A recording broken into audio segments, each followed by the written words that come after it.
Ministro, deixa eu falar um pouquinho de política para parar de aborrecer um pouco o senhor aí e liberar. O senhor hoje está no PDT e acho que é uma pergunta que todo mundo aqui faz da comunidade. É, eu lembro que o senhor falou ali agora há pouco que em 64 as elites econômicas de imprensa estavam ali a favor do golpe e era a mesma galera que estava anos depois ali nas diretas já, né? Então foi a mesma galera que apoiou, estava a fim de derrubar e coisa do tipo.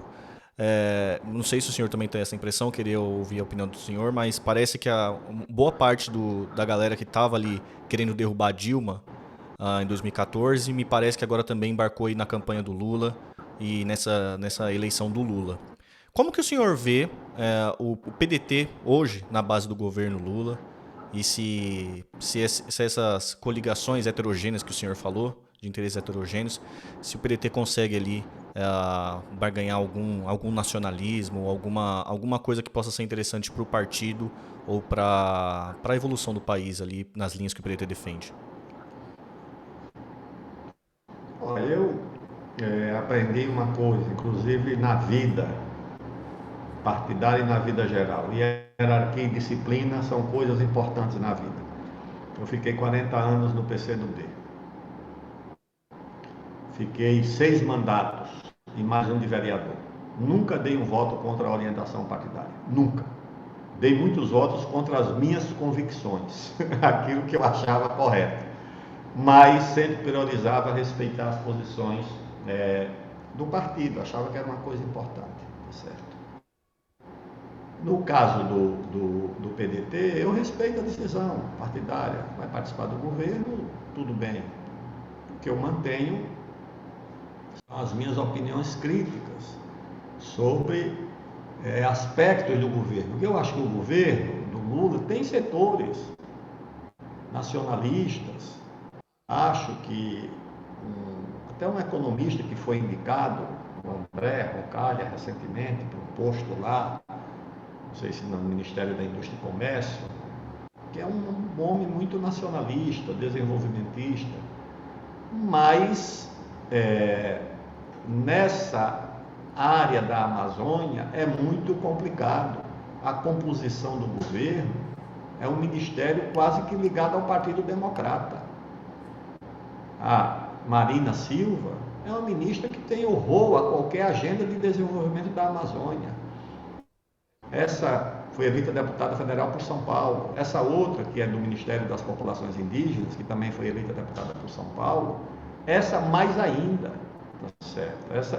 Ela tem uma profunda identidade com a agenda das fundações americanas. É uma pessoa da casa, da intimidade, do establishment nos Estados Unidos, da Secretaria de Estado. Ocupa um ministério no Brasil, mas os compromissos dela são todos lá. Outra que foi nomeada também para a FUNAI, acho que estudou lá nos Estados Unidos, foi nomeada para a FUNAI, era deputada federal, não foi reeleita. Esse dos direitos humanos também, que estava lá para a banda dos Estados Unidos, né, que veio com essa agenda das fundações americanas, do identitarismo, tá certo? Do congelamento do poder mundial na Amazônia. E isso tem que ser enfrentado, tá certo? Por quê? Porque alguns, inclusive, já não fazem mais segredo. O Frei Leonardo Boff defendeu abertamente. E tem uns portais aí ligados ao PT, o que apoia o PT, que defende abertamente a internacionalização da Amazônia. E o problema da Amazônia diz respeito à sobrevivência do mundo. E que o Brasil deve abrir mão, relativizar por um governo mundial na Amazônia. Essa gente perdeu completamente o pudor, perdeu completamente a vergonha. Isso demonstra o quanto a centralidade da questão nacional tornou-se frágil no Brasil. E uma coisa curiosa também, ministro. Desculpa te interromper, mas uma coisa curiosa, desculpa te interromper, mas é que assim, esse dia a gente estava vendo a live e a gente ficou muito curioso, porque o Lula ganhou a eleição e ele nomeou a Marina Silva ministra do Meio Ambiente. Só que a gente não viu nenhum pronunciamento da Marina Silva sobre nada e alguns dias depois ela foi para os Estados Unidos, junto com o Haddad, para falar sobre a Amazônia. Ela falou assim, mas como assim? A gente é brasileiro, a ministra do Meio Ambiente não se pronunciou sobre a Amazônia com a gente, mas ela saiu daqui e foi meio que prestar uma conta em Davos sobre a Amazônia. E agora, novamente, hoje também, novamente, ela está nos estrangeiros falando novamente sobre a questão da Amazônia, a questão clima. Só que pra gente brasileiro, que é o povo brasileiro, ela, em nenhum momento ela veio, nenhuma entrevista coletiva, em nenhum momento ela veio falar sobre a Amazônia pra gente. Me parece que isso, não sei, mas me soa como uma prestação de conta ao internacional. Não, ela está cumprindo o papel dela. Ela não tem nada a ver com a Amazônia, ela tem a ver com os interesses externos na Amazônia. É isso que a Marina representa. Claro, ela tem o direito de defender essas posições, eu acho que tem, é o direito dela. Agora, ela não pode fazer isso como ministra de Estado do Brasil, tá certo? E o outro também, que defende, acho que um agora foi dizer que os índios vão ter, não sei se é autonomia ou uma outra expressão parecida, domínio, o domínio de suas áreas. Em direito, o domínio é a propriedade, tá certo? Essas terras indígenas são terras da União. Então, é uma agenda de concessão. Tem um núcleo com muito prestígio lá fora, muito prestígio no exterior, voltado para essa agenda de internacionalização da Amazônia. Quando eu digo internacionalização, não é uma ocupação física, militar, nem precisam disso, tá certo? É internacionalizar uma agenda, uma política para a Amazônia, de congelamento, de desantropização da Amazônia. Eles vão exercer uma pressão. Eles não podem chegar aqui em Novo Progresso ou em Altamira e dizer para um cidadão que está criando uma vaca que ele vai embora. Mas ele pode criar um ambiente tão hostil que ele vai desistir. O que é que eles fizeram? Numa área chamada Terra do Meio. A Terra do Meio é uma terra de alta qualidade para a agricultura e para a pecuária. Em 2005, 2006, numa canetada, esse mesmo povo que está no Ministério do Meio Ambiente, Marina, o secretário executivo dela, transformaram tudo isso em parques, flonas, unidades de conservação. O sistema de unidades de conservação adotado pelo Ministério do Meio Ambiente do Brasil é cópia e cola da proposta da Agência dos Estados Unidos para o Desenvolvimento, da USAID. É cópia e cola, é uma proposta deles. Ou seja, na prática é o ministério deles. O Ministério do Meio Ambiente do Brasil é um ministério controlado pelos interesses dos Estados Unidos. Na prática é isso. O sistema de unidade de conservações é cópia e cola. Não sou eu que estou dizendo. Eu gostaria de fazer uma pergunta para o ministro, rapidinho, aproveitando o ensejo dessa questão da internacionalização da Amazônia. Gostaria de perguntar para ele, então, em outro polo de internacionalização, o que ele pensa sobre essas cooperações que são criadas, por exemplo, a cooperação anunciada entre Brasil, Indonésia e República do Congo, entre os países que possuem florestas tropicais, como ele enxerga esse tipo de iniciativa? E aí eu já vou incluir aqui os BRICS, o papel dos BRICS também no fomento do desenvolvimento dos países, como que ele também poderia nos ajudar em relação à Amazônia, em outro polo do mundo, né? Falando sobre a questão internacional dela.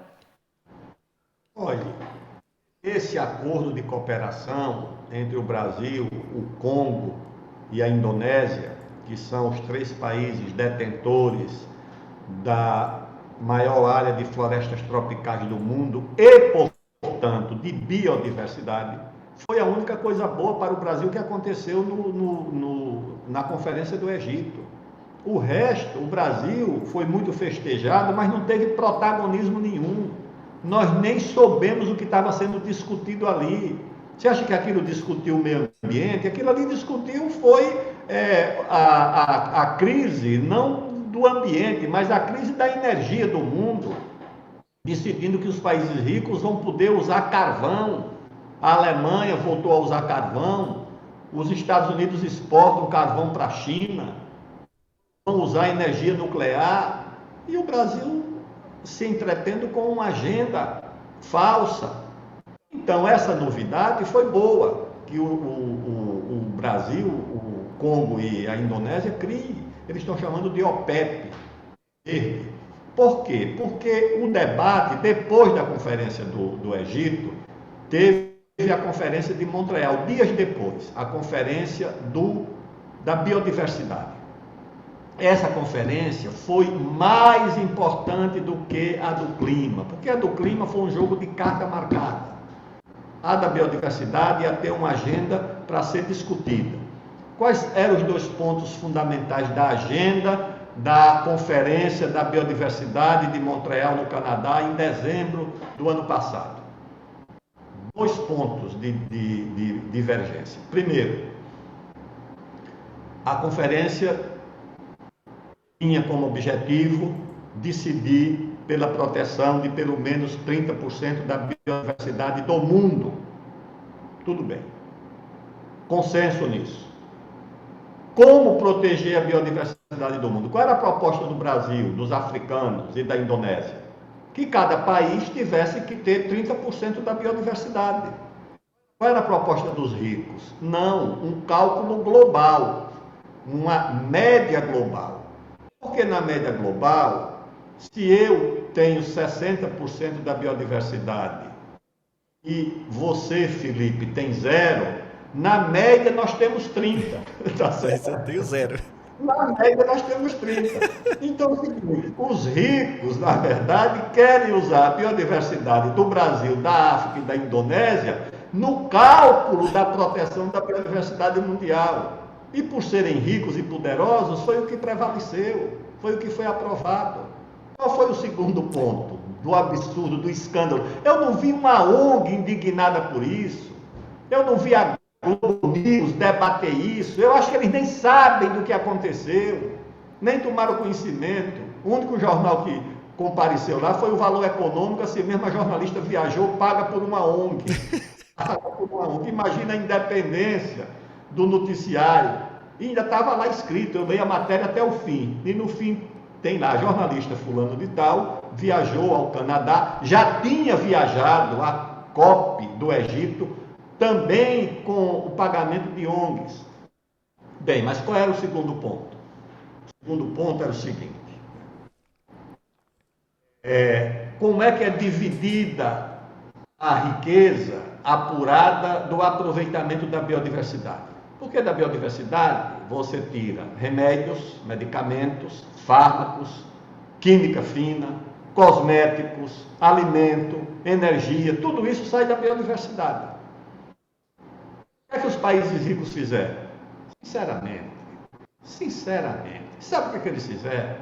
Eles passaram a registrar o sequenciamento genético da biodiversidade do terceiro mundo sem identificar a origem. Estão registrados nos bancos genéticos dos países ricos. Se você não identificou a origem, você não tem como cobrar nenhum direito, nem royalty, nem patente, nem coisa nenhuma. Não tem a origem, não vai provar nunca que é seu. Qual o argumento deles? O argumento da hipocrisia e do cinismo é o seguinte: não, nós registramos, mas colocamos à disposição do mundo. É um banco aberto. Pagando, e de né? fato, certo. Mas é a mesma coisa que você colocar uma biblioteca aberta para um público que tem maioria de analfabetos. Para ele não vai servir de nada. Ou seja, o banco genético só vai fazer sentido para os detentores de tecnologia, para os grandes laboratórios farmacêuticos norte-americanos e europeus. Esses é que vão tirar proveito. Para o Brasil, no máximo, vai ser para uma monografia de conclusão de curso de biologia ou de mestrado. Não vai servir porque nós não temos tecnologia para converter em medicamentos, em fármacos, em química fina, os elementos genéticos da biodiversidade que estão depositados. E sabe o que é que foi aprovado? que vai ser aberto mesmo e que não vai ter indenização para ninguém. Criou-se uma comissão para discutir no futuro a distribuição da riqueza quando se essa biodiversidade passar a ser identificada na sua origem. Não é assim que o mundo é dividido. E você tem aqui na Amazônia um monte de ONGs internacionais, em algumas cidades, no café da manhã, só quem fala português é você e a moça que faz a tapioca. Está todo mundo falando inglês. Você não sabe nem se são brasileiros falando inglês com estrangeiros, se só são estrangeiros, você não sabe o que é. Você sabe que é o inglês comendo no centro, tá certo? Aí você pergunta lá para o recepcionista, esse pessoal está fazendo o quê? Pesquisa, está todo mundo pesquisando, tá certo? Todo mundo aqui atrás de pesquisar alguma coisa. Claro, não estou dizendo que eles estão fazendo isso, mas que a biopirataria come solta na Amazônia, isso tem séculos, séculos. Os maiores escândalos, e o maior deles se deu exatamente na Amazônia. Acho até que vocês fizeram um dia desse um programa sobre o caso do maior roubo do mundo. Foi o Denis, foi o Denis que fez.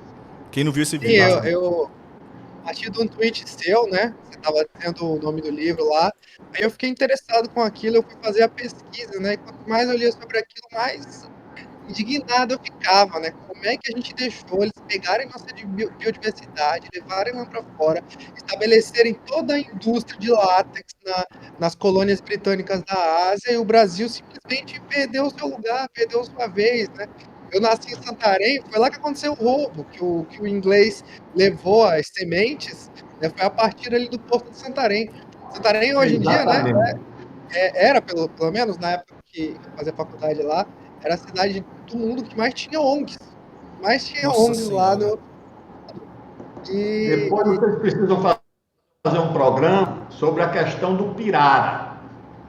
Como duas ONGs, uma geográfica e a outra religiosa, conspiraram para tomar 30.000 quilômetros quadrados do Brasil para dar acesso aos ingleses à bacia do Amazonas, via um rio lá da fronteira, acho que é o Cotingo ou o Maú, que desce para o branco, que desce para o negro, que desce para o Amazonas. Essa também é outra história fantástica.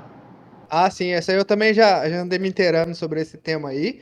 Talvez vai virar um vídeo também, em que eles determinaram que ia ser o outro país, eu tô lembrado agora qual o país que seria o mediador.